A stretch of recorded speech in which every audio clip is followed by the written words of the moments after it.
प्यारे विद्यार्थियों, आप लोगों का बहुत ज़्यादा मैसेज आ रहा है कि पीडीएफ प्रोवाइड किया जाए आपको इन सभी सॉल्यूशंस के, जो आपके जितने भी सब्जेक्ट हैं 901 से लेकर अंतिम सब्जेक्ट तक, उनके सभी के पीडीएफ जो इंपॉर्टेंट क्वेश्चंस आंसर्स के साथ में है, इसकी पीडीएफ प्रोवाइड की जाए। तो पीडीएफ आपको कैसे मिलेगी और कब तक मिलेगी, इसके लिए जो है 2 से 3 दिनों में आपके लिए एक वीडियो आएगा। उस वीडियो को आप देखिए, उसमें आपको सारे डिटेल मिल जाएगा पीडीएफ आपको कैसे प्राप्त होगी। ठीक है, 2 से 3 दिन के अंदर जो है हम आपको एक वीडियो देंगे जिसमें आपको पीडीएफ को कैसे प्राप्त करना है, पीडीएफ कैसे लिया जाए, आपको पता चल जाएगा उसमें। ठीक है, तो आप उसको वीडियो को जरूर चेक कर लें। चलिए स्टार्ट करते हैं आज के पेपर के आंसर्स और क्वेश्चंस को जो इंपॉर्टेंट माने गए हैं। 907 आपका कोड है, पर्यावरणीय अध्ययन शिक्षण जो है, एनवायरमेंटल एजुकेशन है आपका, इसकी बात कर रहे हैं हम, पेडागोगी ऑफ एनवायरमेंट। तो सबसे पहला क्वेश्चन है, पर्यावरण किन दो शब्दों से मिलकर बना है? तो पर्यावरण दो शब्दों से जो मिलके बना है, एक है पहला परि और दूसरा है आवरण। इसको हम आगे भी डिस्कस करेंगे। तो ये पहला क्वेश्चन का आंसर हो जाएगा आपका। दूसरा जो क्वेश्चन है, जीवों की परिस्थितिकी कारकों का योग पर्यावरण है, ये किसका कथन है? तो ये एच फिटिंग का कथन है। ठीक है, और जो आप ये जितने भी इंपॉर्टेंट क्वेश्चंस देख रहे हैं, इसमें से बहुत ज़्यादा मैक्सिमम जो 100% परिणाम अगर आप चाहते हैं, तो आपको जो है यहाँ से अगर आप ये पढ़ लेते हैं तो आपको कोई भी इशू नहीं है, बुक उठाने की जरूरत नहीं है, कुछ भी आपको करने की जरूरत नहीं। इन सभी क्वेश्चंस को विशेष तरह से तैयार करना है। और मैं आपको बार बार बता चुका हूँ कि आपके 901 से लेकर के जितने भी सब्जेक्ट हैं, ये आपस में इंटर रिलेटेड होते हैं। यानी कि 907 में आपका जो क्वेश्चन पूछा जाएगा वो 901 और 902 से भी उठाया जाएगा, 903 से भी कोई क्वेश्चन उठाया जाएगा, 904 से भी कोई क्वेश्चन उठाया जा सकता है, 905 से भी कोई क्वेश्चन उठाया जा सकता है। तो ये आपको ध्यान रखना है कि आपका कोई भी क्वेश्चन 907 में आ सकता है। जैसे कि आपका संज्ञात्मक विकास की अवस्थाएं जो है पियाजे का, वो भी इसमें आता है क्वेश्चन। ठीक है, तो ये भी आपको ध्यान रखना है। तो संज्ञात्मक विकास की अवस्थाओं के बारे में मैंने इससे पहले वाला जो कोड था उसमें बता चुका हूँ, 905 में आपको बता चुका हूँ, 904 में बता चुका हूँ, तो उसको आप 904 में और 903 में बता चुका हूँ, उसको जरूर देख लेना। तो इस तरह से आपको जो मेन मेन बड़े बड़े क्वेश्चन हैं, अच्छे अच्छे क्वेश्चन हैं, अन्वेषण विधि क्या होता है, ये सभी चीज़ों को याद रखना है। सारे मैंने आपको करवा रखे हैं, ये सारे कोर्स अवेलेबल हैं इस चैनल पे। ठीक है, तो चलिए स्टार्ट करते हैं अगले क्वेश्चन को। यहाँ पूछा गया, पर्यावरणीय भविष्य का अंतर्राष्ट्रीय सम्मेलन कहाँ हुआ था? तो ये फिनलैंड में किया गया था। पर्यावरणीय भविष्य का अंतर्राष्ट्रीय सम्मेलन फिनलैंड में हुआ था। नेक्स्ट जो क्वेश्चन है, मुख्य रूप से पर्यावरण के कितने प्रकार है? तो इसको मुख्य रूप से दो भागों में बांटा गया है, दो प्रकार हैं। ओजोन परत की मोटाई नापने की इकाई जो है वो डाप्सन इकाई है, ध्यान रखना है आपको, बहुत इंपॉर्टेंट क्वेश्चन है। भारत में कितने प्रतिशत भूमि पर वन है? तो केवल 19.47% भूमि पर जो है वन है। जीवाणु द्वारा होने वाले रोग कौन से हैं, आपसे पूछा जा सकता है। तो टाइफाइड, निमोनिया और हैजा, ये तीनों रोग जो है जीवाणुओं के द्वारा होता है। खाद्य श्रृंखला में प्रथम क्या होते हैं? तो खाद्य श्रृंखला में जो है पौधे जो है ये प्राइमरी कंज्यूमर्स होते हैं, जो अपना भोजन खुद बनाते हैं, ये प्रथम आते हैं। ठीक है, इसके बाद जो है नेक्स्ट क्वेश्चन, इसमें पूछा गया, भूमि पर वनस्पति की चादर का कार्य है। तो क्या करना है? वनस्पति की जो चादर है, जो पेड़ पौधे झाड़ियां हैं, वो क्या करती है? भूक्षरण को रोकती है, यानी कि मिट्टी के कटाव को रोकती हैं। अगला जो प्रश्न है, इसमें पूछा गया, रेडियो एक्टिव प्रदूषण से होने वाला रोग जो है वो कौन सा है? तो अस्थि संबंधी रोग जो है ये रेडियो एक्टिव प्रदूषण से होता है। भारत में पर्यावरण समन्वय समिति की स्थापना जो है 1972 में की गई थी। राष्ट्रीय प्रतिभूमि विकास बोर्ड का गठन जो है ये 1985 में किया गया था। नेक्स्ट जो है, इसमें पूछा गया, राष्ट्रीय वन नीति बनाई गई, तो ये 1952 में बना दी गई थी। इसके बाद जो नेक्स्ट क्वेश्चन है, ध्वनि की इकाई पूछता है, तो ध्वनि नापने की इकाई जो है डेसिबल है। और विटामिन डी की कमी से होने वाला रोग जो है वो रिकेट्स है। ओजोन परत में छेद के लिए उत्तरदायी जो गैस सबसे बड़ा कारक है, जो वो क्लोरोफ्लोरोकार्बन है। इसके बाद जो है नेक्स्ट क्वेश्चन है आपका, पर्यावरण का अर्थ समझाइए। तो पर्यावरण का अर्थ क्या होता है? जैसे कि मैं आपको स्टार्टिंग में ही बता चुका हूं कि परि प्लस आवरण शब्द से मिलकर के पर्यावरण बना हुआ है, जिसमें परि का मतलब होता है कि ढके हुए। ठीक है, और आवरण का मतलब परि का मतलब होता है चारों तरफ। परि जो है इसका अर्थ होता है चारों तरफ से ढका हुआ, यानी कि आवरण से ढका हुआ, तो इसको ढके हुए बोलते हैं। तो चारों तरफ से ढका हुआ जो आवरण है वही हमारा पर्यावरण कहलाता है। अंग्रेजी में पर्यावरण को एनवायरनमेंट कहते हैं और इस शब्द की उत्पत्ति जो है एनवायरल से हुई है और इसका अर्थ जो है नेबरहुड अर्थात आस पड़ोस होता है एनवायरल का। ठीक है, ये चीज आपको ध्यान रखना है। नेक्स्ट जो है इसमें आपसे परिभाषा किसी के अनुसार पूछा जाए तो आप बता सकते हैं डगलस और रोमन हॉलैंड के अनुसार जो है पर्यावरण उन सभी बाहरी शक्तियों का, क्योंकि आपको यहाँ पर दे देगा परिभाषा, ये परिभाषा दे दी, पर्यावरण उन सभी बाहरी शक्तियों और प्रभावों का वर्णन करता है जो प्राणी जगत के जीवन, स्वभाव, व्यवहार, विकास एवं परिवक्तता को प्रभावित करते हैं। यह परिभाषा डगलस व रोमन हॉलैंड की है, आपको ध्यान रखना है। जो प्राणी जगत के जीवन, स्वभाव, व्यवहार, विकास एवं परिवक्तता को प्रभावित करते हैं। ठीक है, तो ये आपको ध्यान रखना है। पर्यावरण के अवयव या मंडल को समझाना है, बहुत ही बड़ा क्वेश्चन बनता है ये। तो पर्यावरण के अवयव या मंडल छोटा बने तो केवल नाम लिख देना है जिसमें आपके सारे मंडल्स आते हैं। तो पर्यावरण के अवयव या मंडल यानी कि कंपोनेंट्स की बात करें तो इसकी बात हम करते हैं। देखिए, इसमें 4 मंडल जो है इसमें शामिल किए गए हैं। स्थल मंडल है, जल मंडल है, वायुमंडल है और जैव मंडल है।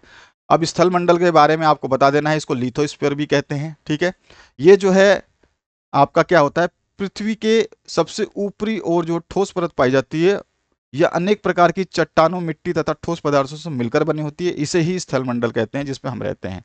स्थल मंडल में भूमि भाग और समुद्री तल दोनों आते हैं। स्थल मंडल संपूर्ण पृथ्वी का केवल 3/10 भाग है, शेष 7/10 भाग जो है समुद्र ने ले लिया है, यानी कि पानी है। जल मंडल की बात करें जिसको हाइड्रोस्फीयर कहते हैं, तो हाइड्रोस्फीयर जो है क्या होता है, पृथ्वी के स्थल मंडल के नीचे के भाग में जो स्थित जल से भरा हुआ भाग है उसी को हम जलमंडल कहते हैं।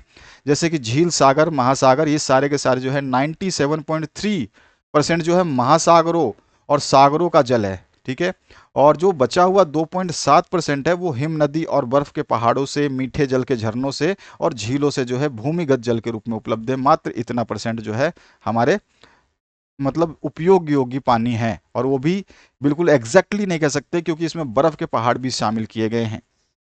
इसके बाद जो है आपका तीसरा मंडल आता है एटमॉस्फेयर, जिसको वायुमंडल कहते हैं। तो भूमंडल का जो तीसरा भाग है वो वायुमंडल है। ठीक है, स्थल मंडल और जल मंडल के चारों ओर गैसों का एक जो है गैसीय पदार्थों का आवरण है, इसी को जो है हम वायुमंडल कहते हैं। इसमें विभिन्न प्रकार की गैसें होती है जैसे कि नाइट्रोजन, ऑक्सीजन, कार्बन डाइऑक्साइड और अन्य गैसें, मिट्टी के कण होते हैं, पानी का भाप होता है, अन्य पदार्थ भी इसमें मिले हुए होते हैं। इन सभी पदार्थों के मिश्रण से बने हुए आवरण को जो हम क्या कहते हैं, वायुमंडल कहते हैं। वायुमंडल जो है पृथ्वी की रक्षा करने वाली रोधी आवरण है। कभी कभी पूछता है वायुमंडल का आप जो है विशेषताएं बताएं या उपयोग बताएं, वायुमंडल क्यों आवश्यक है ये बताएं, तो हम सभी चीजें इसमें लिख सकते हैं। ये जो है हमारी रक्षा करता है, जो भी हानिकारक पदार्थ आते हैं जैसे सूर्य से गहन प्रकाश और ताप को जो है ये नरम करता है। यहाँ से जो ओजोन परत है वो क्या करती है, हमारे को सूर्य के प्रकाश से जो आने वाली हानिकारक पराबैंगनी किरणें हैं, ठीक है, उनको जो है सोख लेती है, अल्ट्रावायलेट रेज को, और इस प्रकार जो है ये जीवों को विनाश को होने से रक्षा प्रदान करती है। और अंतिम जो है आपका जैव मंडल है। तो जैव मंडल का विशिष्ट लक्षण यह है कि ये जीवन को आधार प्रदान करती है। ये एक विकासात्मक प्रणाली है। इसमें अनेक प्रकार के जैविक और अजैविक घटकों का जो है संतुलन बहुत पहले से क्रियाशील रहा है। और ये जैविक अजैविक घटक क्या होते हैं इसकी भी बात करेंगे।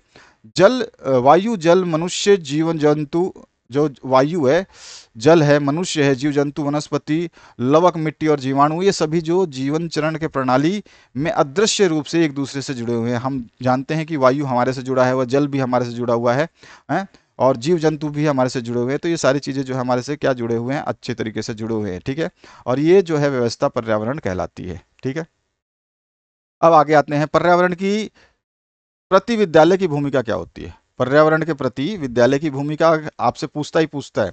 तो पर्यावरण के प्रति जो विद्यालय की भूमिका है उसको हम बता सकते हैं। निम्न कार्यक्रम जो है हम आयोजित कर सकते हैं। विद्यालय क्या कर सकता है, तो विद्यालय को समय समय पर खेल, नाटक, कहानियों द्वारा विद्यार्थियों को परिचित कराना चाहिए। किसका, पर्यावरण के बारे में। समय समय पर दूरदर्शन, फिल्म, रेडियो के माध्यम से पर्यावरण संबंधी ज्ञान, विद्वानों के विचार विद्यार्थियों को जो है अवगत कराने के लिए समझाने चाहिए, सुनाने चाहिए।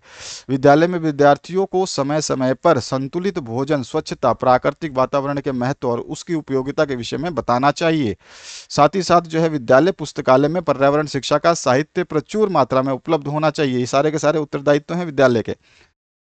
पाठ कविता पाठ, कवि सम्मेलन, संगीत सम्मेलन आदि का आयोजन किया जाना चाहिए जिसमें पर्यावरण के प्रति जागरूकता पैदा की जाए। विद्यालय में संगोष्ठियों का आयोजन किया जाना चाहिए जो कि पर्यावरण शिक्षा दे।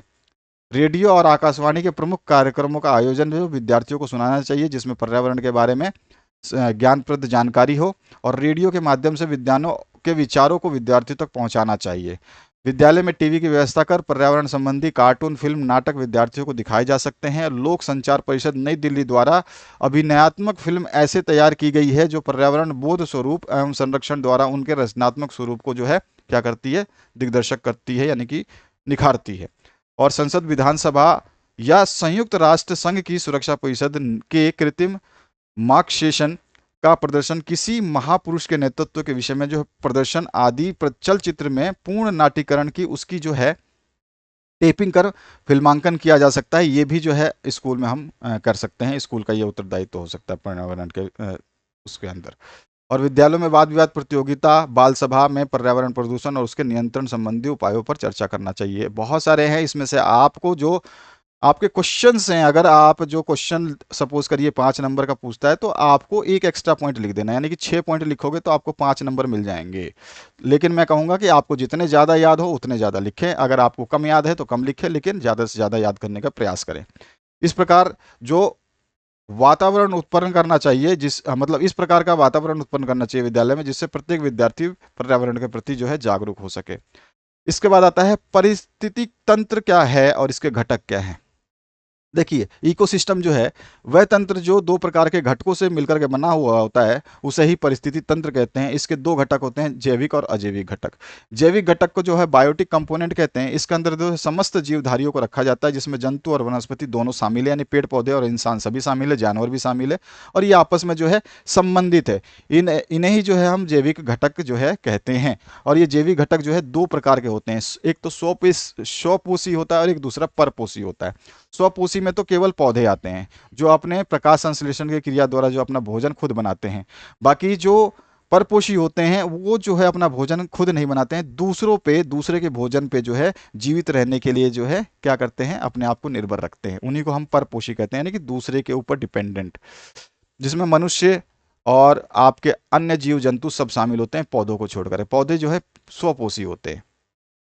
दूसरा जो अजैविक घटक है, इसमें जो है आपका वायु, प्रकाश, ताप और वर्षा आदि को शामिल किया गया है जो परिस्थिति तंत्र में उपस्थित होते हैं, लेकिन जो है इनको निर्जीव माना जाता है। ये सजीवों में नहीं होते। अजैव घटक का मतलब होता है निर्जीव, तो ये अजैव होते हैं, ठीक है, इनमें प्राण नहीं होता है, परंतु परिस्थिति तंत्र को चलाने के लिए अजैव घटक बहुत ही महत्वपूर्ण है। अगर ये नहीं रहेंगे तो परिस्थिति तंत्र का संतुलन बिगड़ जाएगा।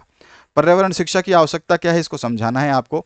तो सबसे पहले तो पर्यावरण शिक्षा की आवश्यकता है प्राकृतिक संपदा के संरक्षण के लिए, कि हमारा क्योंकि मनुष्य जो है भौतिक आवश्यकताएं बहुत सारा बढ़ गया है और प्राकृतिक संपदाओं का जो है वो दोहन तेजी से करने लग गया है और पर्यावरण का इस तरह से संतुलन भी बिगड़ने लग गया है। आप देख रहे हैं कि समय समय पर नई टाइप की बीमारियां आती रहती हैं।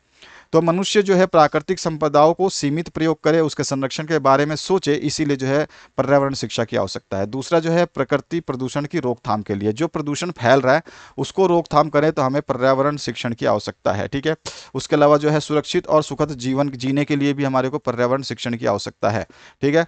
और पर्यावरण के प्रति जो है चेतना अगर हमें चाहिए, जागरूक होना है, तब भी पर्यावरण शिक्षण की आवश्यकता है। पर्यावरण संबंधी समस्याओं का निराकरण करना है, उनको हटाना है, उनको सॉल्व करना है, तो भी हमारे को पर्यावरण शिक्षण की आवश्यकता है। और पर्यावरणीय घटकों के परिचय और उनके बीच में संबंधों की जानकारी के लिए, जैसे कि हमने जैविक और अजैविक घटक क्या होते हैं, ठीक है, स्वपोषी और परपोषी क्या होते हैं, उसकी जानकारी हमें कैसे मिली, पर्यावरण शिक्षण के द्वारा। तो ये सब चीजें हम पर्यावरण शिक्षण के द्वारा प्राप्त कर सकते हैं। पर्यावरण शिक्षा का महत्व क्या है, तो देखिए पर्यावरण शिक्षा द्वारा संपूर्ण पर्यावरण का हमें ज्ञान प्राप्त होता है।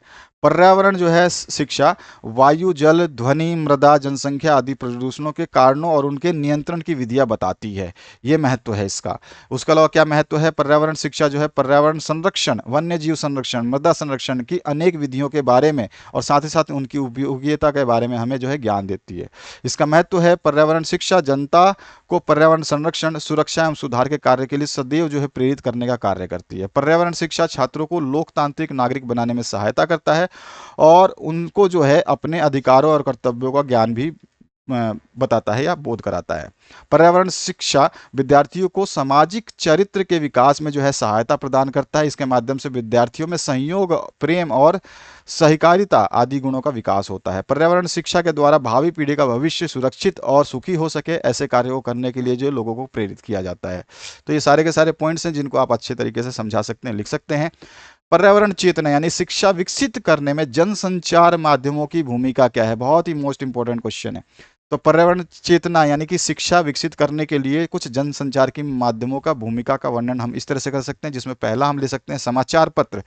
यह जो है एक सरल कह सकते हैं और आधुनिक साधन है जिसका उपयोग जो है व्यक्ति सूचनाएं प्राप्त करने के लिए किया जा सकता है। तो इससे जो है पर्यावरण चेतना या शिक्षा जो हम प्रसारित कर सकते हैं। आज के युग में प्रत्येक व्यक्ति जो है राष्ट्रीय और अंतर्राष्ट्रीय स्तर पर समाचार प्राप्त करने के लिए जो है इनका प्रयोग करते हैं, क्योंकि व्यक्ति जो है समाचार पन्नों के माध्यम से ही पर्यावरणीय कर्तव्य और अधिकारों के प्रति जो है सचेत हो सकता है।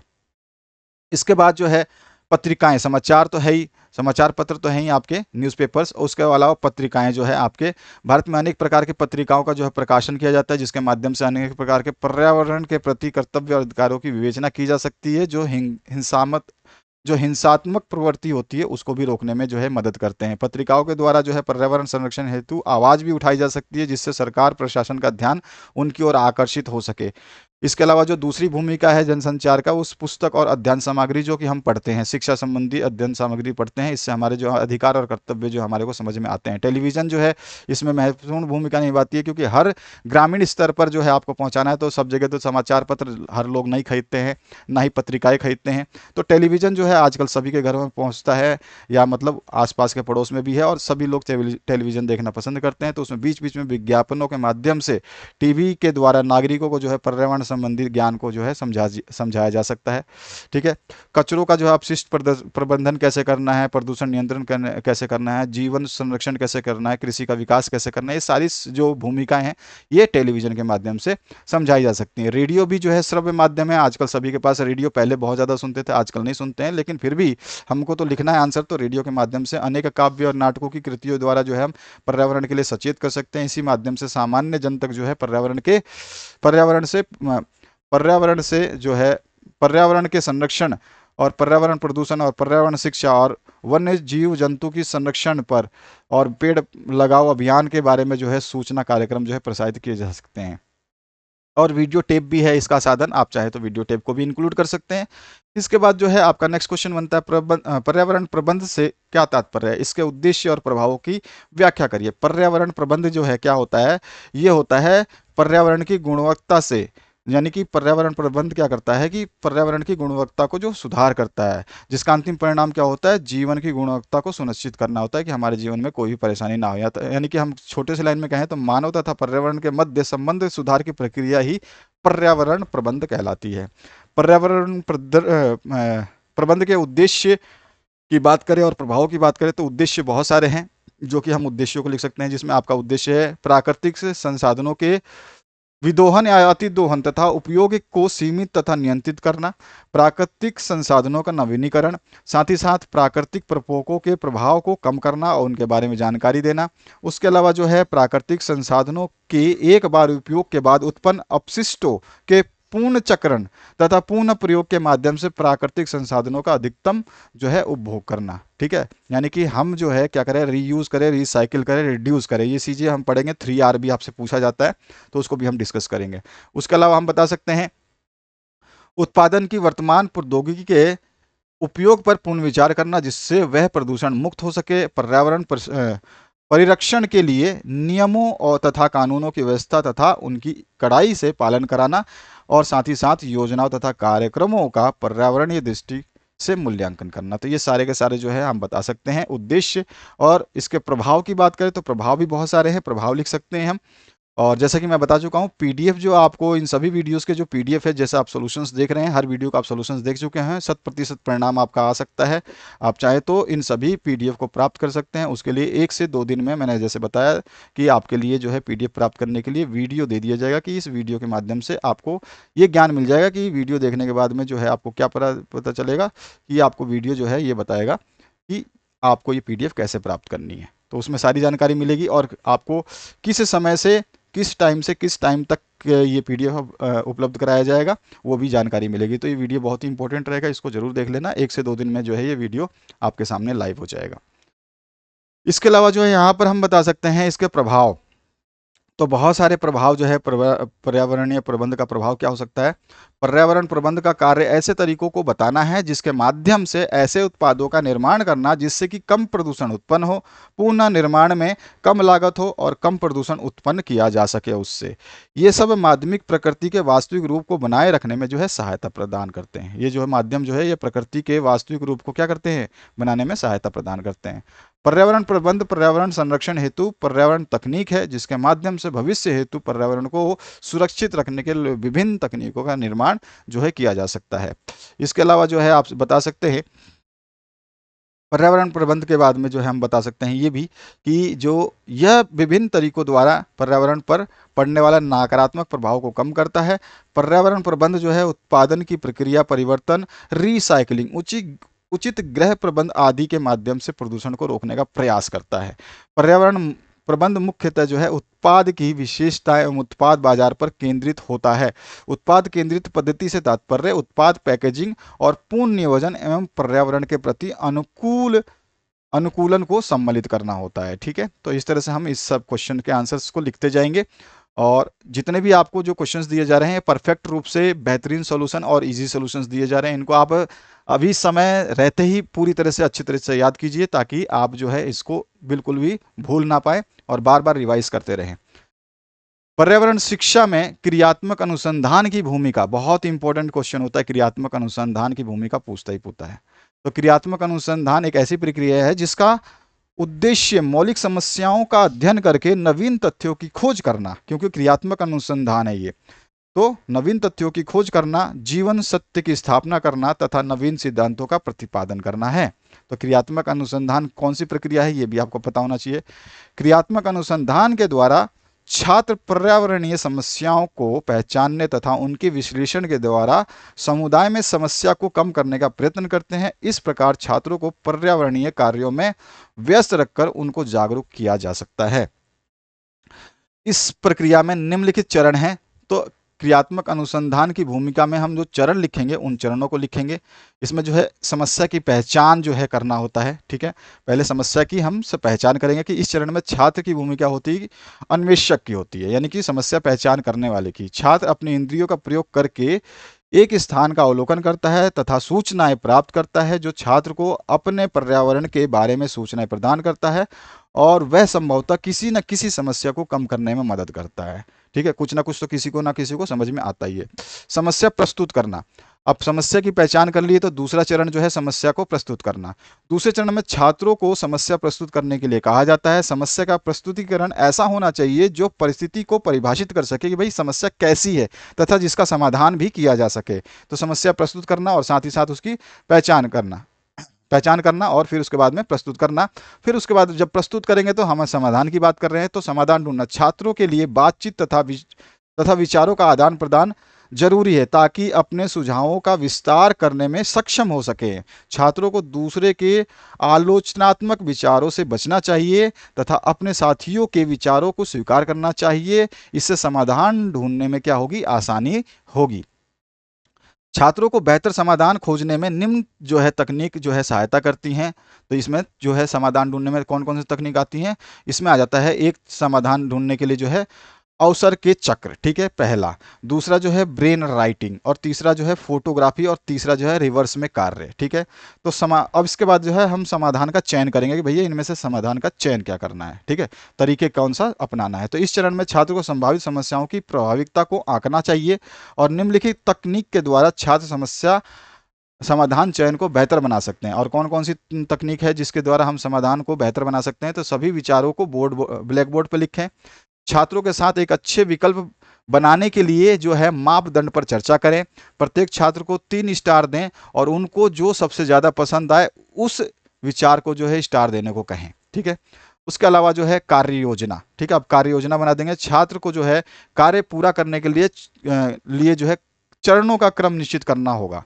तो छात्र अपने कार्य की योजना को निम्नलिखित चरणों की सहायता से जो है क्या कर सकता है, जो है सही बना सकता है योजना को। एक तो क्रमिक स्ट्रिप होता है। ठीक है।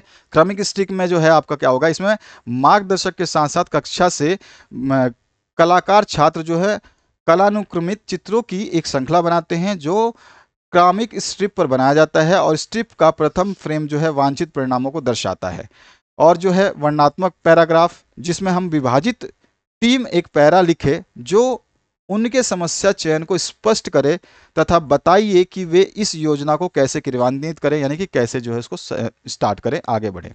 इसके अलावा जो है क्रियान्वयन है, तो इस चरण में जो है चयनित समाधान को योजना में क्रियान्वित करने को कहते हैं, और छात्रों को क्षेत्र में ले जाकर के उनसे चयनित कार्यों को क्रियान्वयन कराया जाता है। ठीक है, क्रियान्वयन या का मूल्यांकन करते हैं। फिर यह चरण जो है छात्रों को समस्याओं समाधान के लिए क्रियान्वयन के मूल्यांकन की अनुमति देता है। व्यक्तिगत पृष्ठपोषण में आ जाएगा आपका। यह अंतिम चरण होता है जहां छात्र अपने ज्ञानात्मक अनुभव का विश्लेषण करता है और छात्र अपने अनुभवों का आकलन करता है। ठीक है, तो आप जो है अगर आपसे ज़्यादा पॉइंट नहीं आते हैं तो मेन पॉइंटों को याद रखना है आपको। ठीक है, जो मेन हेडिंग्स हैं उनको याद रखना है, और जहां जहां आपको लगता है कि ये मेरे को याद है उसको डिस्क्राइब कर देना है, तो आपके नंबर नहीं कटेंगे, याद रखना। वायु प्रदूषण मानव स्वास्थ्य पर किस प्रकार प्रभाव डालता है? Most important question. देखिए, वायु प्रदूषण से मनुष्य के लिए जो है वायु का साफ होना अत्यंत आवश्यक है। शुद्ध वायु के बिना जो है इंसान की क्या हो सकती है? मौत हो सकती है। वायु के प्रदूषण का शारीरिक प्रभाव जो है मनुष्य के श्वसन तंत्र पर पड़ता है, क्योंकि श्वसन के साथ ग्रहण की गई वायु जो है रक्त प्लाज्मा में घुलती नहीं, अपितु क्या बनती है? हेमोग्लोबिन के साथ से मिश्रित होकर के संपूर्ण शरीर में भ्रमण करती है, चली जाती है। और वायु में प्रदूषण वाली जो कणिकाएं आदि आकार में जो कुछ बड़ी होती हैं वो जो है नासिका द्वार पर रुक जाती हैं। जो प्रदूषक होते हैं वो नासिका द्वार पर रुक जाते हैं। तो पोल्यूटेंट्स भी पूछता है कि पोल्यूटेंट्स क्या होते हैं, प्रदूषक क्या होते हैं, तो वो अवांछनीय तत्व जो वायु में मिले हुए हैं और जो है वायु के वातावरण को जो है वो गंदा करते हैं, वही प्रदूषक कहलाते हैं। तो ये आप इस तरह से बता सकते हैं। और जो है नासिका के द्वार में रुक जाएंगी, और इससे क्या होगी? अति सूक्ष्म कविकाएं जो फेफड़ों तक पहुंच पाती हैं, जो भी कणिकाएं जो है फेफड़ों तक पहुंच जाती है और शरीर के विभिन्न भागों तक पहुंच करके रोगों का कारण बनती है, जिससे जो है बहुत सारे हमारे को तकलीफें होती हैं। तो ये हमारे हम तकलीफों को बता सकते हैं। वायु प्रदूषण का जो है बहुत सारे हमारे पास इफेक्ट है, और भी प्रभाव आप बता सकते हैं। प्रभावों की कमी नहीं है, आप अपने मन से भी बता सकते हैं प्रभावों को। तो श्वसन रोगों के अतिरिक्त जो है वायु में सल्फर डाइऑक्साइड, नाइट्रोजन डाइऑक्साइड और की अधिकता होगी तो कैंसर, हृदय रोग और मधुमेह जो है ये सब हो जाता है। और जो है वाहनों के धुओं से जो उपस्थित लेड मिलता है, यानी कि सीसा के जो कण होते हैं वो यकृत, आहार नली और बच्चों में जो है मस्तिष्क का विकार उत्पन्न करते हैं, हड्डियों को गलाना शुरू कर देते हैं, ये सब चीज़ें होती है। ठीक है, तो ये सारे आप उल्लेख कर सकते हैं। जरूरी नहीं है कि आप बहुत ज़्यादा लिखें, लेकिन आप जो भी पॉइंट लिखें बहुत तरीके से और स्पष्ट लिखें। पर्यावरण शिक्षा के उद्देश्य जो हैं वो क्या होता है? तो हमने बताया है आपको, पर्यावरण शिक्षा का मूल्य उद्देश्य जो है वो क्या है? प्राकृतिक संसाधनों के दोहन को रोकना और प्रकृति के प्रदूषण को प्रदूषित होने से बचाना, बच्चों तथा अन्य लोगों को प्राकृतिक संसाधनों और प्राकृतिक पर्यावरण के बारे में ज्ञान कराना। तो ये दोबारा ये क्वेश्चन रिपीट हुआ है, तो इसको दिक्कत नहीं है, ये मैं पहले बता चुका हूँ, तो इस क्वेश्चन को जो है आप तैयार कर लेना। ठीक है, बाकी इसमें पूरा का पूरा चीज़ मैंने डिटेल से दिया हुआ है, आपको घबराने की जरूरत नहीं है। वियोजक या अपघटक क्या होते हैं? तो ये वो सूक्ष्म जीव होते हैं जो मृत पौधों, जंतुओं और जैविक पदार्थों को वियोजित यानी अपघटित यानी कि सड़ाना, गलाने का कार्य करते हैं। नहीं तो हमारा तो कचरा ऐसे ही रह जाए, आसपास में जो कचरा फेंकते हैं वो खत्म हो जाता है। वो कैसे होता है? ये जो अपघटक होते हैं वो उसको खत्म कर देते हैं, खा करके खत्म कर देते हैं, सड़ा के खत्म कर देते हैं, गला के खत्म कर देते हैं। इस क्रिया के दौरान वे अपना भोजन निर्मित करते हैं। अपघटक क्या करते हैं? अपना जब इन पदार्थों का जब अपघटन करते हैं तो ये क्या करते हैं? अपना भोजन निर्मित करते हैं, जिसमें जटिल कार्बनिक पदार्थों को जो है ये एक दूसरे से पृथक करके उन्हें सामान्य बनाते हैं। यानी कि जटिल जो होता है ना, बहुत ही बड़े बड़े जो कार्बनिक पदार्थ होते हैं उनको सूक्ष्म टुकड़ों में तोड़ देते हैं, और ये जो है स्वघोषित प्राथमिक उत्पादक जो है हरे पौधे पुनः प्रयोग कर लेते हैं। जब ये तोड़ते हैं तो उन्हें जो है पेड़ पौधे जो है खाद के रूप में या जो भी उनके लिए उर्वरक रूप में जो है ये यूज़ कर लेते हैं। ठीक है, तो वहाँ पर जो है ये इनका समाप्ति हो जाता है सड़गल के। इसमें अधिकांश जो है जीव सूक्ष्म बैक्टीरिया तथा कवक के रूप में जो है मृदा में ही रहते हैं। इसमें अगला जो प्रश्न है, पर्यावरण शिक्षा की विभिन्न शिक्षण विधियां क्या हैं? बहुत मोस्ट इंपॉर्टेंट, इसमें से तो बहुत सारे क्वेश्चन आपके अलग से बनता है। पूछता है व्याख्यान विधि क्या है, वाद विवाद या परिचर्चा विधि क्या है। ठीक है, उसके अलावा आपसे पूछता है प्रोजेक्ट या परियोजना विधि क्या है। ठीक है, क्षेत्र भ्रमण विधि क्या है, ये भी पूछता है आपसे। समस्या समाधान विधि क्या है, पूछताछ विधि क्या है, या प्रदर्शनी विधि क्या है, या ह्यूरिस्टिक विधि, या अन्वेषण विधि, या खोज विधि क्या है। तो इन सभी के बारे में पूछता है। तो देखो, जब हम पर्यावरण शिक्षण की विभिन्न शिक्षण पद्धतियों की बात करेंगे तो ये सारे शिक्षण पद्धतियां आएंगी। और ये जो शिक्षण पद्धतियां हैं जो आप देख रहे हैं अभी, ये इनके बारे में हम डिटेल से चर्चा करने वाले हैं। ये आपके 901 में भी पूछ सकता है, 902 में भी पूछेगा, 903 में भी पूछेगा, 904 में भी पूछेगा, 905 में भी पूछेगा। इस तरह से इनका कोई जो है आपका फिक्स नहीं है। ये जो शिक्षण विद्या है ये हर जगह पूछी जाती हैं। तो इन शिक्षण विधियों को तो आपका ज्ञान होना बहुत ही बेहद आवश्यक है। ठीक है, ये पर्यावरण शिक्षण में भी काम करेगा, आपके विज्ञान शिक्षण में भी काम करेगा, आपके इंग्लिश शिक्षण में भी काम करेगा। बहुत सारे जो मेथड है, इनमें से बहुत सारे मेथड जो है हर सब्जेक्ट में काम करते हैं। तो मैंने बताया था कि आपके जो इन सब्जेक्ट में जो प्रश्न आते हैं ना, ये आपस में क्या होते हैं, इंटर रिलेटेड होते हैं। 1 नंबर का क्वेश्चन 4 नंबर में आ गया, 2 नंबर का कोई क्वेश्चन उठा के 5 नंबर में दे दिया, 5 का कोई क्वेश्चन उठा करके 3 में दे दिया। इस तरह से ये इंटर रिलेटेड होते हैं। हर साल का पेपर मैंने देखा है, आप लोगों ने देखा है नहीं देखा मुझे नहीं पता, हर साल के क्वेश्चन पेपर्स आपको सॉल्व करवाए गए हैं। उनमें मैंने देखा है हमेशा हमारा जो संस्था है इसको जरूर व्यापक रूप से स्टडी करती है कि कौन सा मैटर जो है आपको बार बार देखने को मिलता है। तो एक दूसरे के प्रश्न जो है एक दूसरे में मिलते जुलते रहते हैं। तो आपको जितने भी प्रश्न पत्र जो दिए जाएंगे, ये दिए गए हैं, इन सभी को बहुत अच्छे तरीके से तैयार करना है। आपके पास बहुत समय है, समय से पहले सारे सब्जेक्ट्स उपलब्ध कराए जा रहे हैं। पीडीएफ बता चुका हूं कि पीडीएफ में जल्द ही उपलब्ध कराने के लिए एक वीडियो के माध्यम से आपको सूचित कर दूंगा। तो वो पीडीएफ आप डाउनलोड कर सकते हैं। कैसे प्राप्त कर सकते हैं इसकी सारी जानकारी जो है आपको दे दी जाएगी उस वीडियो के माध्यम से। तो हमारी ये सारे विधियों को हमें ज्ञान होना चाहिए, और ये सारी विधियों जो है देख लेते हैं, और पर्यावरण शिक्षण के माध्यम से इस विधियों को समझेंगे। बाकी आप अपने माध्यम से भी इनको लिख सकते हैं। इन विधियों का जो है वर्णन किस प्रकार किया जा सकता है, सबसे पहले व्याख्यान विधि की बात करें तो व्याख्यान विधि, जिसको लेक्चर मेथड बोलते हैं, ये सबसे प्राचीन विधि है। इसलिए इस विधि को सामान्यतः जो है अधिक प्रयोग में हम लेते हैं। इस विधि में पर्यावरण से संबंधित विभिन्न तथ्यों, सिद्धांतों, घटनाओं एवं अन्य आवश्यक बातों को जो है समझा जाता है। और इस विधि में शिक्षक की भूमिका मुख्य रहती है, विद्यार्थी केवल श्रोता मात्र होते हैं, यानी कि विद्यार्थी केवल सुनते रहते हैं। यह विधि जो है महाविद्यालय स्तर पर उपयोगी सिद्ध होती है और विद्यालय स्तर पर जो है कम उपयोग की जाती है। यह व्याख्यान के साथ साथ शिक्षक पाठ से संबंधित श्रव्य दृश्य सामग्री के प्रयोग करके जो है इस विधि में काफ़ी प्रभावशीलता जो है देखी जाती है, यानी कि काफ़ी प्रभावी होती है। उसके अलावा जो हम बता सकते हैं, इस विधि में अध्यापक अपने ढंग से कक्षा में छात्रों के पाठ्य वस्तु को व्याख्यान द्वारा प्रस्तुत करता है। वह पाठ्य पुस्तक को युक्त संगत विधि और तर्कपूर्ण शैली में जो है कक्षा के सम्मुख भाषण के रूप में प्रस्तुत करता है। इसमें पाठ्य पुस्तक के प्रस्तुतिकरण पर अधिक बल दिया जाता है। ठीक है, यह पहला आपका मेथड है। दूसरा जो है आपका मेथड जिसको हम बोलेंगे डिस्कशन मेथड, यानी कि वाद विवाद या परिचर्चा विधि।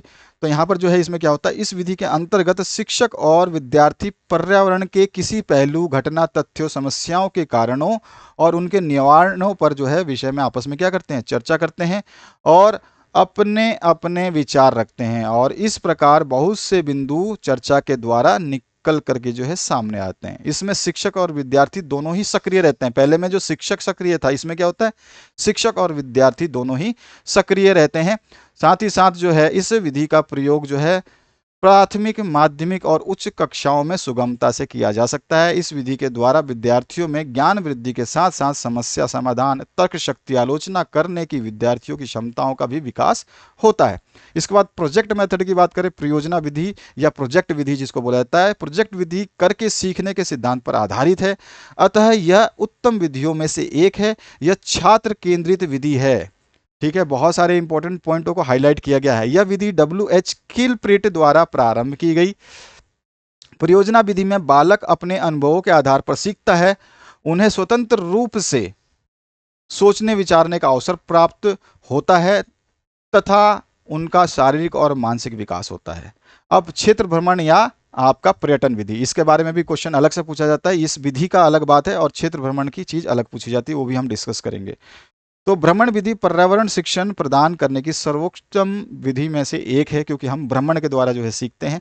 इसमें प्रत्यक्ष अवलोकन से विद्यार्थी अपने वातावरण से भली भांति परिचित हो जाते हैं तथा वहाँ होने वाली विभिन्न घटनाओं और क्रियाकलापों से भी परिचित हो जाते हैं। इस विधि में विद्यार्थी प्रत्यक्ष अवलोकन द्वारा जो ज्ञान प्राप्त करते हैं वह स्थायी होता है, क्योंकि वो आपका मिट नहीं सकता। ठीक है, और पर्यावरण प्रदूषण व अन्य जो समस्याएं हैं, जिन जंतुओं की वातावरण पर निर्भरता है और मानव की अपने पर्यावरण पर जो निर्भरता है, प्राकृतिक संसाधनों आदि के विषय में जो है ज्ञान प्राप्त करने में यह विधि जो अत्यंत लाभकारी सिद्ध होती है। यह विधि विद्यार्थियों में उनके पर्यावरण के प्रति रुचि जिज्ञासा को बढ़ाने में मदद करती है तथा साथ ही विद्यार्थी पर्यावरण के प्रति जो है जागरूक और संवेदनशील बनते हैं।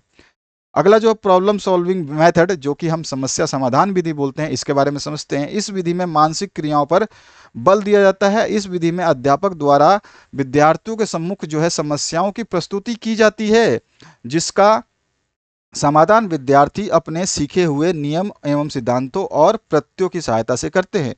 पर्यावरण शिक्षण में छात्रों को ये समस्याएं उदाहरण स्वरूप दी जाती हैं, जैसे गंगा नदी के प्रदूषण होने के कारण क्या है, बाढ़ या मृदा का प्रभाव क्या होता है, नगर में ध्वनि प्रदूषण के कारण इत्यादि। इस पद्धति में विद्यार्थी के सम्मुख जो है वास्तविक जीवन की परिस्थितियों का सफलतापूर्वक सामना करने की जो है योग्यता विकसित की जाती है। इसके बाद इंक्वायरी या पूछताछ विधि जो है हमारी, उसकी बात करें तो इस विधि में पर्यावरण से संबंधित तथ्यों के बारे में पूछताछ की जाती है और विद्यार्थी अपने अनुभव के अनुसार जो है उनका जवाब देने की कोशिश करते हैं। इस विधि में शिक्षक तथा विद्यार्थी दोनों ही क्या होते हैं, सक्रिय होते हैं। इस विधि में दोनों ही सक्रिय होते हैं। प्रदर्शनी विधि की बात करें तो एग्जीबिशन मेथड, जनसाधारण को पर्यावरण शिक्षा प्रदान करने के लिए प्रदर्शनियों का प्रयोग किया जा सकता है, जैसे वन्य जीवन से संबंधित प्रदर्शनी का आयोजन करके वन्य प्राणियों तथा वनस्पतियों के जीवन चक्र और एक दूसरे पर निर्भरता का जो है पता लगाया जा सकता है, बताया जा सकता है। इस प्रकार से नगरीय जनसंख्या वृद्धि के कारण पर्यावरण पर उसके पड़ने वाले प्रभाव को चित्र की सहायता से भी प्रदर्शित किया जा सकता है, क्योंकि ये प्रदर्शनी विधि है। खोज विधि या ह्यूरिस्टिक विधि या अन्वेषण विधि, ये आप जानते ही हैं अच्छी तरह से, हर बार क्वेश्चन इसका बनता ही बनता है। इस विधि को जो है आप खोज विधि, अन्वेषण विधि या स्वयं खोज विधि या अनुसंधान विधि भी कहते हैं। इस विधि का अर्थ जो है यह है कि विधि इस विधि में जो है जिसमें बालक जो है स्वयं के प्रयास से नवीन तथ्यों और समस्याओं का समाधान जो है खोजता है। ठीक है, स्वयं करके खोजने की जो है विधि कहलाती है। इस विधि के जनक जो है H.E. आर्मस्ट्रॉन्ग है। ये विधि मैं आपको पहले बता चुका हूँ, 903 या 904 में बता चुका हूँ। ठीक है, कौन है इसके प्रवर्तक और ये पूरी विधि होती क्या है, इसके बारे में सारी जानकारी वहाँ पे भी दे चुका हूँ, यहाँ पे भी दे रहा हूँ। इसके बाद जो है यहाँ पर बता सकते हैं, इससे जो है बालके की कार्य क्षमता जो है विकसित होती है। पर्यावरण शिक्षा में उच्च स्तर में अनुसंधान वृत्ति उत्पन्न करने में यह पद्धति सहायक होती है। जलाशय में जल क्यों प्रदूषित हुआ, वनों की सुरक्षा हेतु कौन से उपाय अपनाने जाने चाहिए, आदि खोज विधि के अंतर्गत जो है कार्य छात्रों को दिए जा सकते हैं। इसमें प्रोफेसर उन्हें जो है अनुसंधान विधि पर मार्गदर्शन देते हैं, परंतु खोज का कार्य जो है छात्र स्वयं करते हैं। तो ये इस विधि का जो है फायदा है। इस विधि के बारे में हमने समझा। पर्यावरण शिक्षण के लिए प्रोजेक्ट पद्धति को एक प्रभावशाली विधि के रूप में विवेचना कीजिए। तो जो आपके पर्यावरण शिक्षण के लिए प्रोजेक्ट पद्धति है, ये प्रभावशाली विधि है। इसके बारे में आपको बताना है कि भाई ये कैसे प्रभावशाली विधि है। तो हम निम्न बिंदुओं के माध्यम से समझ सकते हैं कि जो ये आपकी पर्यावरण शिक्षा जो है, इसमें प्रोजेक्ट विधि जो है एक प्रभावशाली विधि है। इसमें जीवन से संबंधित होती है। ये प्रोजेक्ट विधि क्या है, जीवन से संबंधित है। इसमें प्रोजेक्ट विधि के अंतर्गत जो है छात्र जीवन की यथार्थ समस्याओं को हल करना सीखते हैं और इसमें छात्र पर्यावरण से संबंधित वास्तविक जीवन में क्या समस्याएं हैं, उसके क्या कारण हैं और क्या निवारण हो सकते हैं, उसके बारे में सोचते विचारते हैं और अपने अपने जो अनुभव होते हैं उसके आधार पर जो है वो सीख जाते हैं। उसके अलावा जीवन से संबंधित प्रोजेक्ट विधि होती है, इसलिए जो है इसको हम क्या कहते हैं, आपका जो है इसको प्रभावशाली विधि कहते हैं। साथ ही साथ चरित्र निर्माण में सहायक होता है, इसलिए हम इसको प्रभावशाली विधि कहते हैं। अगला जो है मानसिक विकास में सहायता करती है, इसलिए हम इसको प्रभावशाली विधि कहते हैं। हस्तकार्य के प्रति जो है श्रद्धा जागृत करती है, इसलिए इसको प्रभावशाली विधि कहते हैं। रुचिपूर्ण प्रणाली है, इसलिए हम इसको प्रभावशाली विधि कहते हैं। और उत्तरदायित्व की भावना विकास करती है, इसलिए हम इसको प्रभावशाली विधि कहते हैं। ठीक है, तो आप आसानी से समझ चुके होंगे इन पॉइंटों के माध्यम से। पर्यावरणीय शिक्षा को प्रभावित करने वाले कारक का वर्णन करना कि भाई पर्यावरण की जो शिक्षा होती है उसको कौन से कारक जो है प्रभावित करते हैं। तो जो है पहले तो शिक्षा शैली की, भाई हमारी शिक्षा शैली कैसी है, वो हमारे पर्यावरण शिक्षा को प्रभावित करेगी। भाई उसमें शिक्षा शैली में पर्यावरण जो है, पर्यावरण के बारे में सिखाया जाता है या नहीं सिखाया जाता है, या फिर वहाँ पर बच्चे जो है रुचि ले रहे हैं नहीं। उपयुक्त उपकरण कैसे हैं, ये भी जो है एक इफेक्ट है इसका पर्यावरण शिक्षण को प्रभावित करने का। डिजिटल विधियों की उपस्थिति जो है ये आपका इफेक्ट करता है। पर्यावरण नीति कैसी है ये भी इसको इफेक्ट करती है। निम्न कक्षाओं तक सीमित रहना ये भी एक जो है प्रॉब्लम करती है। और साथ ही साथ संस्था जो है ये भी इफेक्ट करता है। और साथ ही साथ पर्यावरण शिक्षण में स्वास्थ्य एवं जनसंख्या शिक्षा का समावेश, ये सारे के सारे जो फैक्टर्स हैं ये पर्यावरण शिक्षण को प्रभावित करते हैं। पर्यावरण जागरूकता के विकास में अध्यापकों का क्या दायित्व होना चाहिए? अध्यापक का दायित्व तो पूछता ही पूछता है। तो अध्यापक क्या करेंगे? पर्यावरण की वर्तमान स्थिति का स्पष्टीकरण करेंगे। ठीक है, तो ये अध्यापक का उत्तरदायित्व है कि भाई पर्यावरण की वर्तमान स्थिति क्या है, उसके क्या कष्ट है, क्या निवारण हो सकते हैं, उसकी स्थितियों का वर्णन करना। प्रदूषणों तथा विकृतियों के रूप में जो है विश्लेषण करना। ठीक है, कि जो भी प्रदूषण है उसमें जो कमियां हैं उसके बारे में समझाना, ये सारे इसमें आ जाते हैं पॉइंट। पर्यावरणीय जागरूकता संबंधी बहुचार माध्यमों को समझाने में मदद करके। ठीक है, साथ ही साथ जो है पर्यावरण का गहराई से अध्ययन करने में सहायता करके। और उसके अलावा जो है कार्यक्रम का आयोजन करके। पर्यावरण संरक्षण संबंधी कुछ अभियान चला करके जो है वो सहायता कर सकते हैं। और छात्रों में नैतिक मूल्यों की भावना का विकास करके भी ये उनकी सहायता कर सकते हैं। तो ये सारे के सारे महत्वपूर्ण तथ्य है जिनके द्वारा जो है पर्यावरण जागरूकता में जो है शिक्षक महत्वपूर्ण भूमिका निभा सकता है। बच्चे कैसे सीखते हैं? तो आपको अच्छी तरह से पता है, बच्चे जो है वातावरण और अनुकरण से सीखते हैं। बायोगैस में कौन सी गैस होती है? तो बायोगैस में जो है मीथेन गैस होती है। इसके अलावा जो है वैज्ञानिक दृष्टिकोण से विकसित होने वाले गुण कौन से हैं? तो सुस्पष्टता जो है वैज्ञानिक दृष्टिकोण से विकसित होता है। विज्ञान शिक्षण की सबसे अच्छी विधि जो है अन्वेषण विधि है, हमने अभी अभी पढ़ा था इसको। इसके बाद जो नेक्स्ट जो है आपका, इसमें पूछा गया पर्यावरण का प्रकार जो है वो कैसा होगा? तो आपका प्राकृतिक, सामाजिक और सांस्कृतिक। पर्यावरण शिक्षा के उद्देश्य में ज्ञान की क्या भूमिका है? तो ज्ञान जो है हमारी जागरूकता बढ़ाता है, ज्ञान वृद्धि करता है, अभिवृद्धि बढ़ाता है और कौशल बढ़ाता है और मूल्यांकन कुशलता को भी बढ़ावा देता है। तो ये सारे के सारे इसके उद्देश्य हैं। इसके बाद बच्चों में पर्यावरण अधिगम की विधियों का वर्णन करें। तो बच्चों में जो है पर्यावरण अधिगम की विधियों की हम बात कर सकते हैं कि करके सीखना होता है, अनुभव से सीखना होता है, मूल प्रवृत्तियों द्वारा सीखना होता है, बच्चों की बात कर रहे हैं, और अभ्यास द्वारा सीखना और अनुकरण द्वारा सीखना। ये सारे के सारे जो है अधिगम की विधियां हैं, पर्यावरण अधिगम की विधि बच्चों में। बच्चों में पर्यावरण विचारों में कौन कौन सी विशेषताएं पाई जाती हैं? तो देखो, सामान्य वर्ग से संबंध विशेषता, कल्पना और वास्तविकता की विशेषता, सामान्य गुण की विशेषता, अनुभव की विशेषता और व्यक्तिगत भिन्नता की विशेषता, ये सारे की विशेषताएं पाई जाती हैं।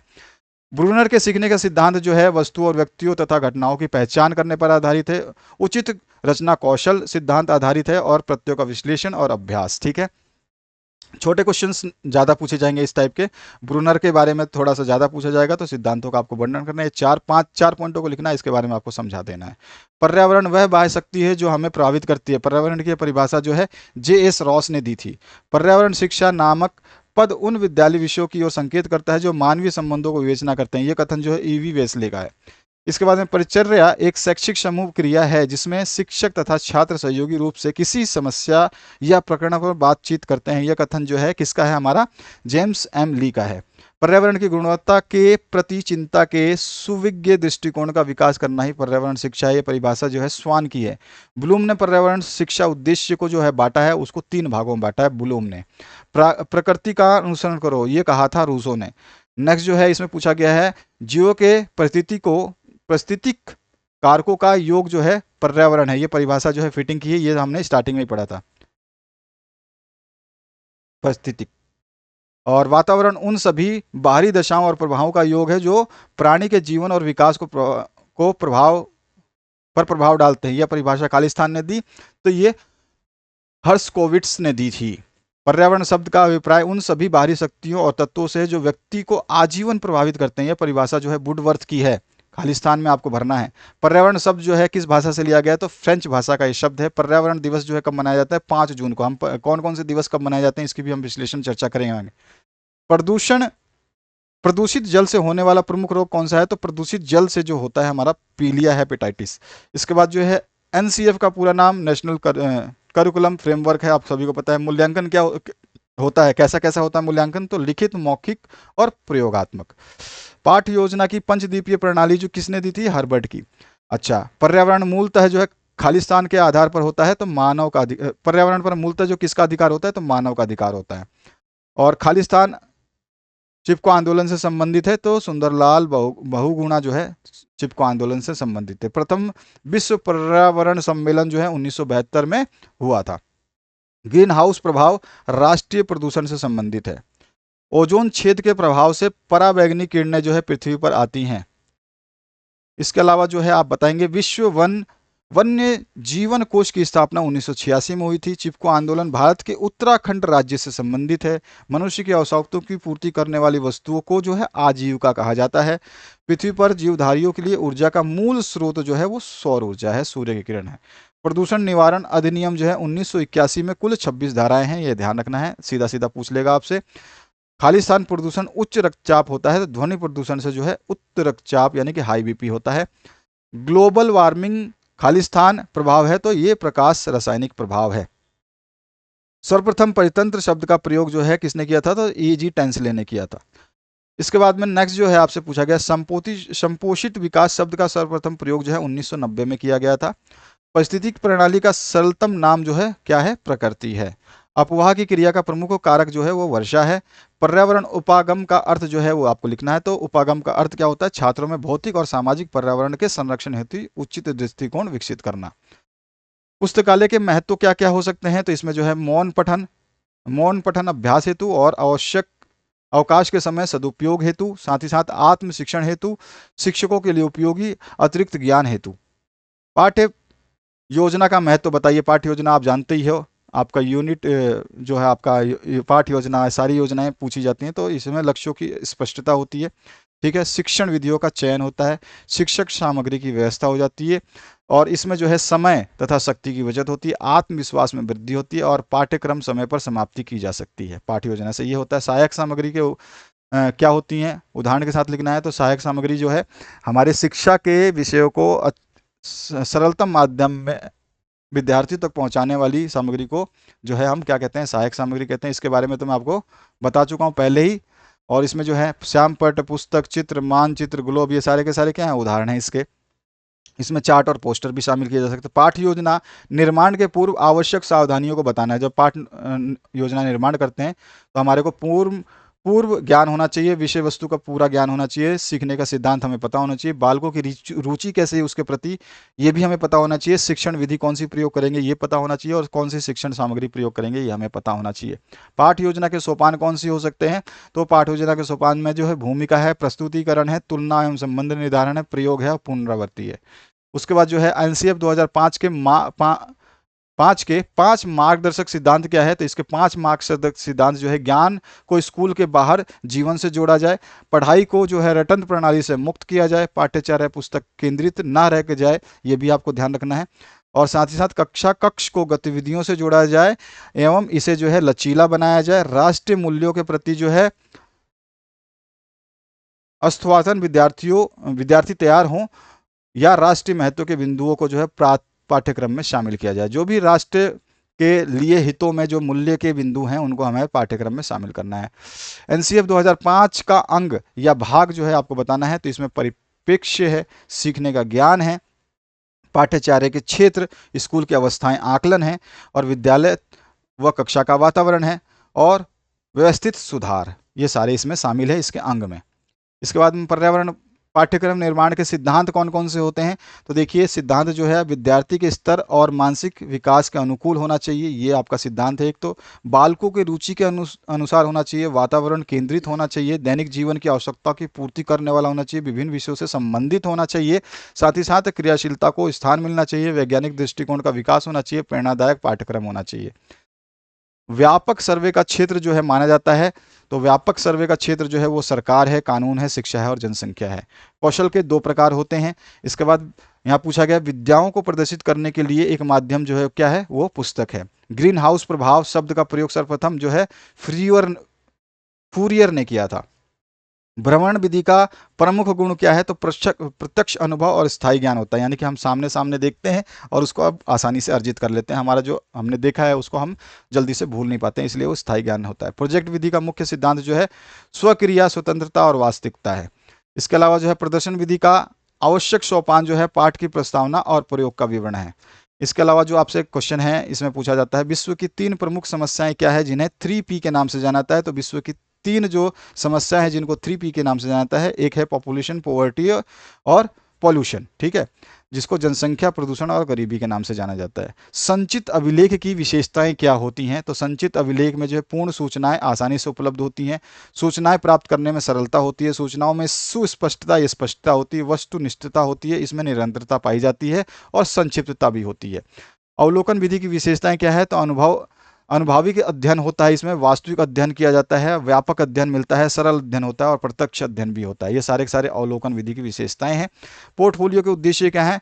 तो अनुदेशात्मक उद्देश्य है, मूल्यांकन का उद्देश्य है, वर्तमान उपलब्धियों को संग्रहित करना ये इसका उद्देश्य है, प्रदर्शन और दस्तावेज का संरक्षण करना उद्देश्य है और तैयारी और कार्यकारी उपयोगी उद्देश्य है। मूल्यांकन की अवधारणा को आपको समझाना है, तो इसका कॉन्सेप्ट क्या है?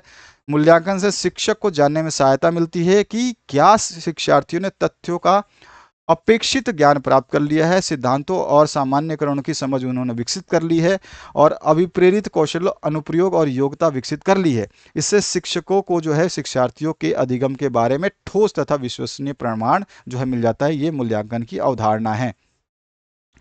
कोठारी आयोग के अनुसार जो अगर परिभाषा बात करें तो कोठारी आयोग बोलते हैं मूल्यांकन वह प्रक्रिया है जो कि संपूर्ण शिक्षा प्रणाली का एक महत्वपूर्ण अंग है और जो शैक्षिक उद्देश्यों की प्राप्ति से घनिष्ठ रूप से संबंधित है। अगर एनसीईआरटी 2063 के मतानुसार बात करें तो मूल्यांकन वह प्रक्रिया है जिसके द्वारा यह ज्ञात किया जा सकता है कि लक्ष्य किस सीमा तक पहुंच पाए हैं या किस सीमा तक प्राप्त हुए हैं, कक्षा में दिए गए अधिगम अनुभव कहाँ तक प्रभावशाली सिद्ध हुए हैं और कहाँ तक शिक्षा के लक्ष्य को पूर्ण किए गए हैं। मूल्यांकन ऐसी प्रक्रिया है जिसकी सहायता से शिक्षक क्या क्या कर सकते हैं? तो देखिए, यह जानकारी प्राप्त कर सकते हैं कि विद्यार्थी ने कितना और कितनी अच्छी तरह से सीख लिया है। प्रत्येक बच्चों के अधिगम प्रक्रिया के बारे में प्रतिपुष्टि प्राप्त हो जाती है।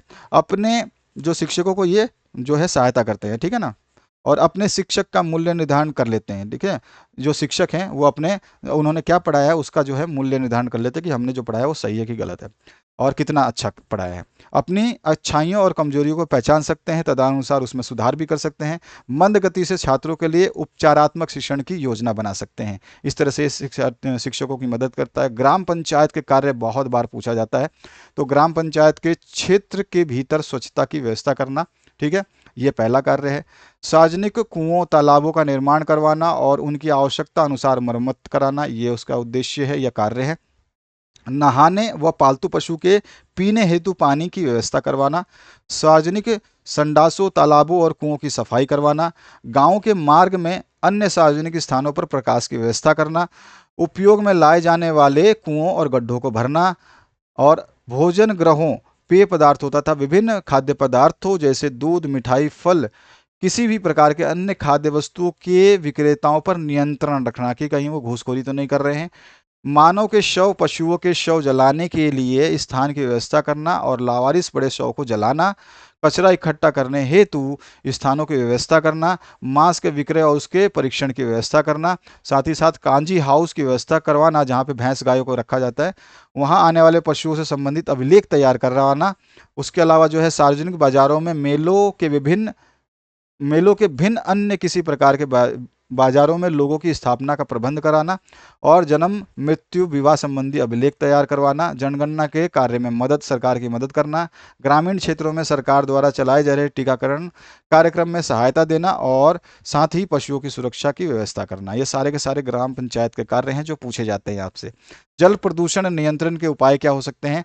तो इसके नियंत्रण के निम्नलिखित उपाय हैं। नगरों की गंदगी को सीधे आसपास के जल स्रोतों में नहीं मिलने देना चाहिए, सीवेज का जल नदियों में नहीं डालना चाहिए और उसके अलावा जो है औद्योगिक क्षेत्रों के अपशिष्ट को जल स्रोतों में नहीं डालना चाहिए। कूड़ा करकट नगरीय अपशिष्ट निपटान की उचित व्यवस्था की जानी चाहिए। शौचालय की उत्तम व्यवस्था सरकारी प्रयासों से की जानी चाहिए। ठीक है, ये सारे क्या है? जल को प्रदूषण को बचाने के उपाय हैं। इसके बाद जो है वर्षा जल संचयन जिसको रेन वाटर हार्वेस्टिंग बोलते हैं, इसके उद्देश्य क्या है? तो वर्षा जल संचयन क्या होता है पहले ये समझ लीजिए। वर्षा जल संचयन परिदृश्य सिंचाई और अन्य उपयोगों के लिए वर्षा के पानी का संग्रहण, यानी कि आप कह सकते हैं वर्षा जल संचयन जो है वो क्या होता है? सिंचाई व अन्य उपयोग के लिए वर्षा के पानी का संग्रहण, भंडारण और प्रयोग करने की तकनीक है। वर्षा के पानी को छत के ऊपर या अन्य प्रकार के मानव निर्मित जमीन के ऊपर की कठोर सतहों पर जो है इकट्ठा करने की प्रणाली है। वर्षा जल संचयन यानी कि रेन वाटर हार्वेस्टिंग का उद्देश्य क्या है? तो इसके बहुत सारे उद्देश्य हैं, जिसको हम लिख सकते हैं बाढ़ से रोकने के लिए जो है इसका ये मेन जो है इसका उद्देश्य है। साथ ही साथ पानी की बढ़ती मांग को पूरा करना भी इसका उद्देश्य है। अपवाह के नुकसान को कम करने हेतु जो है इसका उद्देश्य है। भूजल प्रदूषण को कम करना भी इसका उद्देश्य है। पूर्ण भरण यानी जो जल हम यूज़ कर रहे हैं वो रिसाइकिल हो जाए, ये भी इसका उद्देश्य है। और इसके अलावा जो आपसे क्वेश्चन पूछता है, इसमें पूछा जाता है वर्षा जल संचयन के लाभ क्या है, एडवांटेजेस क्या हैं? तो वर्षा जल जो रेन वाटर हार्वेस्टिंग करते हैं, ठीक है ना, यहाँ पे advantages of rain water harvesting. तो वर्षा जल संचयन के लाभ इस प्रकार है, हम बता सकते हैं। बाढ़ तूफान के पानी के अपवाह और टकराव को कम करना, ठीक है। कीटनाशक, तलछट, धातु और उर्वरक जैसे संदूषकों से पानी को मुक्त रखता है। साथ ही साथ भूजल संरक्षण में मदद करता है। और ये अपेक्षाकृत सरल और कम जो है ये प्रशस्त है, यानी कि कम जो है मतलब आपका जो है बहुत ही आसानी से जो है इसका उपयोग किया जा सकता है। और पानी और ऊर्जा संरक्षण दोनों को जो है बढ़ावा देता है।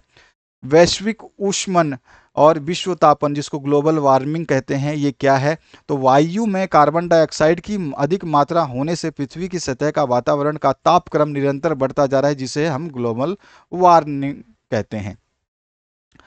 क्षेत्रीय सर्वेक्षण भ्रमण या क्षेत्रीय भ्रमण या फील्ड सर्वे के उद्देश्य आपको बताने हैं। सबसे पहले तो पर्यावरण अध्ययन विषय पर्यावरण से संबंधित है, जिसमें जो है विद्यार्थी पर्यावरण से प्रत्यक्ष रूप से जुड़ करके ज़्यादा ज्ञान हासिल कर सकता है। सैद्धांतिक ज्ञान से बेहतर व्यवहारिक ज्ञान होता है, ठीक है। इसलिए कक्षा में अध्ययन के साथ साथ क्षेत्रीय अध्ययन भी आवश्यक है। सबसे पहले तो हम क्षेत्रीय विवरण की आवश्यकता को समझ सकते हैं, ठीक है। इसके उद्देश्य क्या है? तो देखिए, क्षेत्रीय अध्ययन निरीक्षण और अवलोकन विधि पर आधारित होता है, जिसका उद्देश्य छात्रों द्वारा ध्यान से देख करके सीखने पर जोर देना। उसके अलावा जो है पढ़ने के स्थान पर देखकर सीखी गई चीज़ जो है अधिक लंबे समय तक याद रहती है, अतः छात्रों की स्मृति जो है स्थायी रहती है, ठीक है।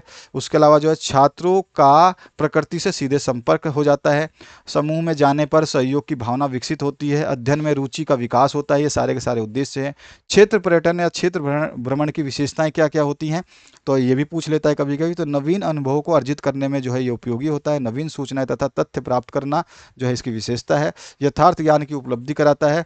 अभिव्यक्तियों में परिवर्तन कराता है और पर्यावरण के प्रति जो है रुचि पैदा करता है, ठीक है। साथ ही साथ जो है ये परस्पर सहयोग की भावना का विकास करता है और छात्रों की निरीक्षण शक्ति का विकास करता है। अपशिष्ट प्रबंध को समझाना है। सॉलिड वेस्ट मैनेजमेंट या वेस्ट मैनेजमेंट जो है आपका क्या होता है? तो अपशिष्ट उत्पादन जो है वैश्विक, क्षेत्रीय, स्थानीय स्तर पर लगातार बढ़ती हुई समस्या है।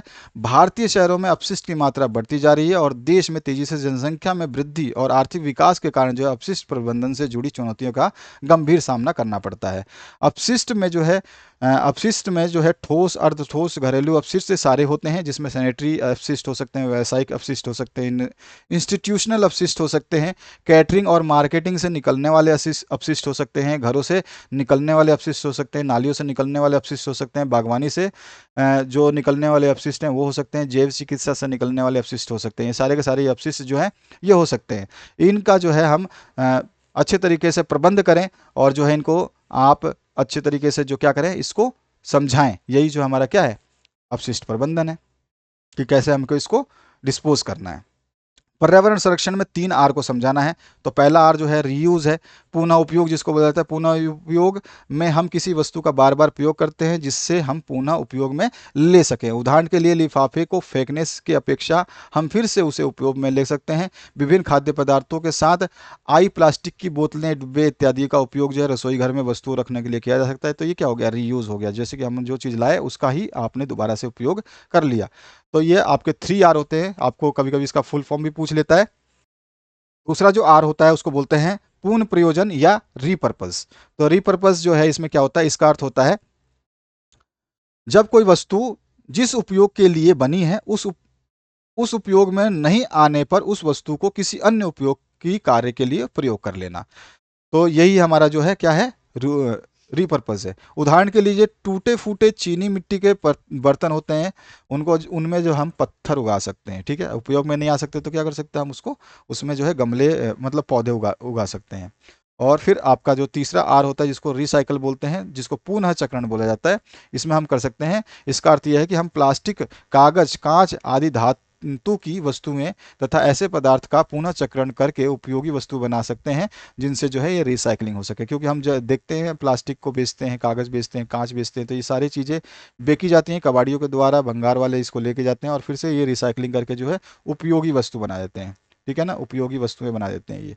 अब यहाँ पर जो है चिपको आंदोलन पे टिप्पणी पूछा जाता है आपसे। चिपको आंदोलन क्या है? इस आंदोलन के नेता जो थे वो थे सुंदरलाल बहुगुणा। ठीक है, और इस आंदोलन की शुरुआत आज के उत्तराखंड के गोपेश्वर शहर में दिसंबर 1927 में हुई थी। ठीक है, और जो है इसकी शुरुआत जो है इस शहर में हुई थी, लेकिन ध्यान रखना है आपको ये चीज,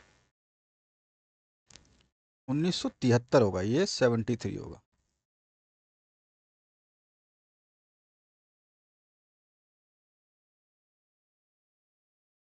ठीक है, तो काट के 1973 कर दीजिए। हुई थी, और इस आंदोलन में महिलाओं ने पेड़ों से चिपक कर जो उनकी रक्षा कराई थी। और इस वर्ष संयुक्त राष्ट्र संघ द्वारा जो है स्टॉक होम में मानव पर्यावरण संबंधों को लेकर के जो है एक अंतर्राष्ट्रीय सम्मेलन भी आयोजित किया गया था इसी वर्ष में। ठीक है, तो स्टॉक होम सम्मेलन जो है ये कौन से वर्ष में हुआ था? तो 1973 में ही किया गया था। तो ये चिपको आंदोलन पे आपसे टिप्पणी पूछ सकता है। इसके उद्देश्य क्या थे? तो आर्थिक स्वावलंबन के लिए वनों का व्यापक दोहन बंद करवाना तथा पर्यावरण संतुलन के लिए जो है वृक्षारोपण के कार्य को गति देना, ये सारे के सारे क्या है इसके उद्देश्य थे। तो ये आप इसके ऊपर इस तरह की टिप्पणी लिख सकते हैं। पर्यावरण दिवस जो है, पर्यावरण दिवस के रूप में मनाए जाने वाले कुछ दिवस हैं जिनकी तारीखें आपको पता होनी चाहिए। जैसे कि हम बता सकते हैं पृथ्वी दिवस जो है 22 अप्रैल को मनाया जाता है। पर्यावरण दिवस जो है ये 5 जून को मनाया जाता है। ठीक है, और जो है यह दिवस जो है 1972 के स्टॉक होम पर्यावरण सम्मेलन की याद के रूप में जो है मनाया जाता है, याद रखना ये। और विश्व विरासत दिवस जो है ये 18 अप्रैल को मनाया जाता है। विश्व जनसंख्या दिवस जो है 11 जुलाई को मनाई जाती है। विश्व जन दिवस जो है 21 मार्च को मनाया जाता है। विश्व प्राकृतिक दिवस जो है 3 अक्टूबर को मनाया जाता है। विश्व पशु कल्याण दिवस 4 अक्टूबर को मनाया जाता है। विश्व एड्स दिवस जो है ये आपका 1 दिसंबर को, और विश्व मानव अधिकार दिवस जो है 10 दिसंबर को मनाया जाता है। तो ये दिसंबर, ये कुछ जो है दिवस जो है इनको आपको याद रखने हैं। तो ये महत्वपूर्ण तथ्यों के साथ जो है आपने ये वीडियो देखा। जैसा मैं बता चुका हूँ, पीडीएफ प्राप्ति के लिए हम जल्द से जल्द आपके लिए वीडियो बना देंगे कि आपको ये पीडीएफ कैसे प्राप्त करना है। सारे विषयों के पीडीएफ जो आप प्राप्त कर सकते हैं उसके लिए एक वीडियो आने वाली है 1 से 2 दिन में। उस वीडियो को देख करके आप सारा जो सिस्टम है पीडीएफ प्राप्त करने का उसको समझ लें, और पीडीएफ कितने दिनों तक उपलब्ध कराई जाएगी और किस समय से किस समय के बीच में आप उस पीडीएफ को प्राप्त कर सकते हैं, ये आपको उसमें सूचना दे दी जाएगी। तो आशा करता हूँ इस वीडियो के माध्यम से आपने बेहतरीन सीखा होगा। सभी प्रश्न अपलोड कर दिए गए हैं, इनको अच्छे तरीके से तैयार करें। आपका जो क्वेश्चन पेपर है बिल्कुल इन्हीं तरह से क्वेश्चंस को मिला करके बनाया जाएगा, और आराम से जो है आप अपने रिजल्ट को जो है बेहतरीन बना सकते हैं इन क्वेश्चनों के द्वारा।